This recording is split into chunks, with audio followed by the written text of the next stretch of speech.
Devil in a red dress. Call 911 on my killer. You know I had to confess. Bang, bang on my head, bang on my head, bang on my head. This is a recent story from Poland. Police have recently found an incest house of horror. I know, another incest case. Lord mercy, forgive this world. Apparently, a lot of people know not what they do. Only in this incest case, babies born to this family were murdered and then thrown in a water-filled basement. Come join me, usually in the murder she shed, but I'm still camping in Colorado, so you get to enjoy the great outdoors with the pine trees, the cedar trees, all this beauty, and you can enjoy it with me. You can step right here in the Rocky Mountains while I tell you a incest, true crime case. Not only that, but in the ending, I will attach a video of an old, beautiful mine I visited while camping. The uranium mine from this place was used to build the first atomic bomb. I know, why did we have to have an atomic bomb? We don't need it. I mean, we can blame these miners who probably died with 5 fingers and 8 heads after finding all this uranium. Anyway, let's get right into this case. And probably viewer discretion should be advised since it involves babies and incest. Yeah, so I just told you that, so now you know. Before we begin, let me apologize for all the Polish names I'm going to get wrong in this. I have no Google, no internet, so they're going to be wrong, just so you know. Let's get right on into this case. A man named Piotr Gierasik'S and his wife lived in a small village of Sree in northern Poland. They lived there for 15 years together, but his wife passed away in 2008 at just 38 years of age. They probably should look into that because maybe he, got rid of her so he could be with their daughters. 38's kind of young. So Piotr was left to raise his 12 children on his own. The couple had 8 sons and 4 daughters. About 3 years after his wife passed away, rumors started to fly that he was sleeping with his daughters. Most rumors were ignored at first, because the people from the village believed Piotr to be a really good man, because he always made a good impression when he's in the village. Although the yard was neglected, he had installed new windows in the house. I mean, to the Poland people, I guess new windows are important because it is cold there, and maybe all that mattered is that he installed new windows, so he must be a good man. That's all they really said good about him, other than there was no sign of him drinking. He took the kids for walks or to the forest to pick mushrooms. They loved to enjoy the great outdoors together. Just ordinary people, or so the villagers thought. Oh, no. No. They were totally wrong.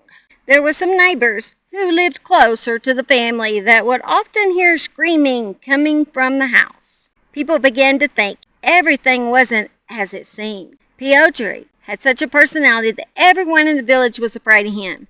That's why it took authorities so long to discover this house of horrors. The village people noticed Piotr and his youngest daughter, Paulina, in town one day choosing a perfume. And they were calling each other darling, which the villagers actually thought was quite strange, and I do too. I mean, my dad would never call me darling, and actually, no man ever called me darling, because darling is just a creepy thing to say. I don't care what man you are, father, cousin, stranger, you don't call a woman darling. That is really an insult, if you ask me, and it just makes you a creep. Now watch me have all these comments of darling down below. Piotr once posted a photo of his daughter Paulina on Facebook with the caption, "Hot girl to take." According to people in the village, Piotr's daughter Paulina is a very beautiful girl. Another photo in November of 2019 shows the then 15-year-old Paulina standing in their kitchen and looking straight at the camera as she prepares dinner for her father. Villagers also noticed Piotr and his daughter Paulina walking hand in hand as they went shopping through the grocery store, wherever they were, just walking hand in hand. Which, I mean, father and daughters hold hands. I mean, especially if you're younger, your father holds your hand to help you cross the street or whatever.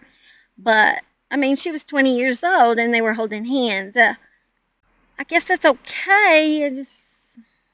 I don't know. I guess hand holding's not the final, it's incest thing I'm trying to say. Because fathers and daughters do hold hands, but maybe it's just in a creepy hand holding way. Piotr, who lived on benefits as the carer of his disabled son, tried to pose as a loving father on Facebook, regularly reposting viral pictures of sick children to make out that he cared about the little babies and children, which we will find is absolutely not true.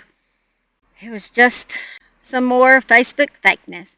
They should call it Facebook fake, because most people's lives on Facebook are definitely fake. Just all for show, it seems like. Villagers noticed Piotr treated his daughters like property and wouldn't let them leave his side. They were also not allowed to have friends their own age. He shaved Paulina's hair off so other boys wouldn't look at her, and the villagers felt that Paulina looked up to her father like he was a god. Piotr was quizzed by authorities on 5 separate occasions over the last 12 years about claims that he was having intimate relations with his daughters. And abusing his children. But all the investigations were discontinued due to lack of evidence after he fiercely denied any wrongdoing, and his daughters apparently just refused to admit what had been happening to them.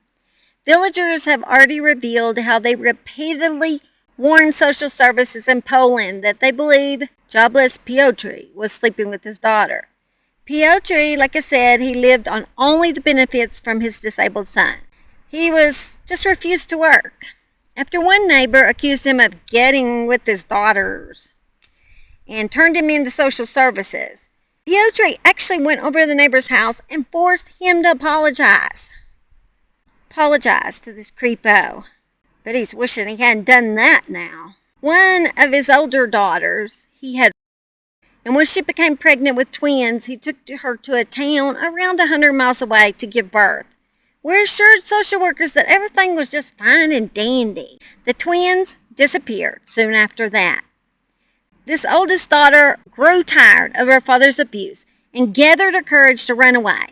Now she has a husband and children and doesn't maintain contact with her father. Good for her. The disabled son would spend many hours on the street. Every time his father yelled and became abusive, he would kick him out. Or he would just leave. He'd just get sick of it and leave. He had been seen on the streets crying and upset. People knew that Piotr definitely had a mean side. The disabled son, whose name is Damien, told a neighbor that my dad beats me, calls me names, and throws me out of the house, and he swears at me. He also added, after he saw his dad having relations with one of his sisters, he asked if he could get with his sisters too. That's truly finished the story off for me. My mind can't even go there. The father had the family so warped that the son believed that having relations with your sister or your daughter was not even wrong. Apparently, it was okay for the family to do everything together. Paulina, the only time she got out of the house, she did have a job at a cake shop. But her father always brought her to work and then went and picked her up. But as in the village, the cake shop had a little, rumors going around too. They all thought incest might be involved in the relationship. Unfortunately, all the workers assumed Paulina was pregnant when she began to have a belly, and they knew the only man she was ever with was her dad. She began to wear baggier clothes and stuffed tissue in her bra to sop up, milk. I don't know how they knew this. Maybe they checked the trash cans, and they're like, who put this in here? And it was none of them, so they assumed it was Paulina. I don't know how that went, but somehow somebody knew somebody was sopping up some milk. She also tied belts around her stomach to serve as a corset for her pregnant belly. The final report was made by a fellow shop worker, reportedly alerting social services after seeing a disturbing text on Paulina's phone. Her colleagues claimed they saw heartless text messages between her and her father discussing the child who was still alive at the time. When she returned early from her holiday, the change was visible. She was much thinner, weaker, and constantly tired. When her co-workers asked her about the child, she feigned surprise and denied it. Of course. Shoot, I would too if I just had my father's child. Ugh. Give me the chills just now. They notified authorities, but sadly not in time to save the infant's life. When investigators finally decided to raid the Polish House of Horrors on September 15, 2023, while searching the house, they could not escape a horrifying smell coming from the basement. They then navigated a dank and unstable corridor with crumbling brickwork before lowering themselves into the horror-filled pit where bodies were found. 2 of the babies had been stuffed in plastic bags and buried in a shallow grave in the soft, wet ground of the pit. A third, believed to belong to another of Piotr's daughters, was left to decompose. According to prosecutors, there is no doubt that the children were murdered. Unconfirmed reports that one of the bodies, wrapped in a black plastic bin liner, was about 3 weeks old at the time of his death. So that makes me want to think that that might have been Paulina's little baby. Can you imagine having this baby, holding this baby for 3 weeks before you decide to murder it? It's mind-blowing to me. I mean, it looks like you fall in love with that baby the more and more you held it, but she might have, and her father just took it away from her. We don't know the story yet. Sadly, though, not only did they find the murdered babies, but they found 2 cats, an abused St. Bernard. The elderly dog, called Beethoven, was hardly able to walk when he was recovered. This video broke my heart of little Beethoven struggling to walk because he had been chained up and abused all his life. It's like he's struggling for every step. Just heartbreaking. An animal charity is now looking after the beautiful boy, and they believe he was deliberately starved and spent his entire life chained up. The St. Bernard weighed only 61 pounds when found. For a male St. Bernard, 140 to 180 pounds is normal. He only weighed less than half of what he should have weighed. Not only that, he looks like he needs a bath and a good brushing. Poor little thing. The charity said Beethoven needs very intense care and treatment. Piotr was charged with 3 counts of murder, a charge of incest with Paulina, and 1 of incest with another daughter, while Paulina was charged with incest and 2 counts of murder. While 2 of the infants were Paulina's, the mother of the 3rd slain infant was one of her sisters. Most of Piotr's children have moved out of the home except for 20-year-old Paulina and his 24-year-old disabled son Damien, mental health issues at the time of their arrest. Paulina claimed to have a relationship with her father of her own free will. Although we all know this girl was brainwashed to believe that this was normal. I mean, it probably started when she was a really young age. She didn't know this was not a normal thing, maybe. And really, she's sort of a victim, too.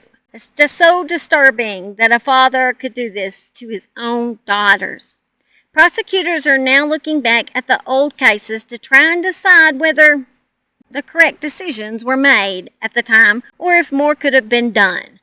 Of course there could have been more done to protect these children from that evil man. There always can be more done. I don't even know why that's a question. The infants were sent for autopsies, and authorities are looking for possibly more bodies in that basement. So more babies could be involved. Piotr and Paulina are now facing life in prison for murder and incest. Although I feel like Paulina should have served a lighter sentence because, like I said, I thought she's a victim. She was brainwashed. What's your opinion about Paulina possibly serving life? Do you think she should or shouldn't? Drop in the comments what your opinion would be on that. Of course, right now, we don't know how the babies were murdered and what involvement Paulina may have played in their murders. When I hear an update on this case, I'll make sure and get it out to you guys. All right, now, guys, come and explore with me for a couple of minutes. Now let's discuss this uranium mine that I was able to explore. It is simply beautiful up here. It feels like I could conquer the world from this height. Bahahaha. No, you don't want me as a ruler. The Gray Cell uranium mine is near Rico, Colorado, within the Hermosa Peak area, which is now part of the San Juan National Forest. Mining on this mine began in 1945 for uranium and vanadium. I'm not even sure if I said that right, vanadium. I have never heard of that. I'm like, What the crap? I know sort of what uranium is, but what is vanadium? Who heard of that? Maybe you have, but I haven't. But apparently it helps to harden steel. The Gierasik'S area supported 450 working planes, but shipped only about 3,000 tons of ore a year to Durango. 3,000 tons sounds like quite a bit to me, but apparently it wasn't enough for the U.S. government. They wanted more. They wanted more bombs. We need more. We want to destroy the people. The people. Sorry, I got kind of carried away with that. The vanadium was called red cake, while the uranium was called yellow cake. Kind of reminds me of patty cake. Patty cake, baker's man. Blow 'em up, all you can. Anyway, the yellow cake was used to make the first atomic bomb. Let's just say the miners probably lived a short life after mining this dangerous, odorless, tasteless radon gas. They not only lived a short life, they might have had 2 fingers, 4 heads, 5 toes. Who knows what they had? Poor miners, they had a rough life. Just imagine not only getting all that exposed to all that gas, but also living up there in the cold winter with no form of heat in the walls of this cabin that is extremely thin. I mean, you would basically freeze your balls off unless the uranium made them mutate new balls. Then they probably didn't have any. And they ended up with only 20 miners left that was still mining, and that's probably because they could no longer having children because, they were just too effed up, I guess would be the word. They were messed up. So eventually the 20 miners died out. Just makes me wonder if the ghosts in this ghostly town are blowing atomic juice all over me right now. I mean, I am feeling a little lightheaded, but it could be because an Okie is in this altitude. I mean, the roughest place we have to walk in Oklahoma is in Walmart. I'm serious. Avoid that place at all costs. Honestly, some of those people are so hillbilly that I can't even understand them. I mean, me with my accent can't understand them. So if you live up north and you come down south, don't go in Walmart. You'll just be really confused. You'll think you're on another planet. Oh Lord, I seriously think the atomic ghosts up here are affecting my head because I am up here in the most beautiful country and discussing the people of Walmart. So before I have 3 heads myself, I think I'm going to get off this mountain and I'm going to let you guys go. I love y'all. Have a blessed, wonderful week. Bye. Come